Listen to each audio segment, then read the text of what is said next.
The acid tank incident on the 9th of February 2019. 54-year-old Daniel Hill was on shift at Michigan Seamless Tube in South Lyon, Michigan. He was still new to one of the most dangerous tasks in the plant, checking the acid tanks. These were large open vats filled with hot sulfuric acid, heated to about 160 degrees Fahrenheit. The acid was used to strip rust and scale from steel tubes before they were processed further. Just after noon, Hill walked across the platform above one of the tanks. The floor was slick with mist from the fumes, and the air smelled sharp, burning the nose and throat.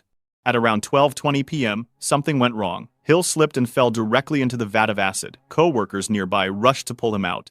They managed to drag him from the tank within moments, but the damage was already catastrophic. The acid had soaked through his clothes instantly. His skin and flesh burned on contact.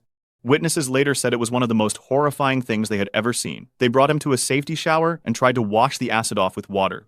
The hot chemical solution had already covered most of his body. His skin was peeling away. Despite the agony, he was conscious, screaming in pain as they tried to rinse him. Paramedics arrived quickly and rushed him to the University of Michigan Hospital in Ann Arbor. There, doctors did what they could, but the acid had burned too deeply.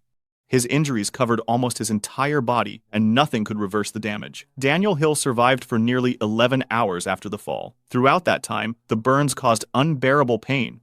Doctors gave him medication, but even then, the suffering was beyond what most people could imagine. At 11:30 that night, he died from his injuries. Federal safety officials later investigated. In their report, the details of his death were reduced to a single cold line. Employee falls into tank of sulfuric acid and is killed. Months later, Michigan regulators fined the company $32,500 for safety violations. Hill left behind a family and grandchildren. His death was described as both slow and agonizing, as he burned alive from the inside out, surviving for hours in unrelenting pain.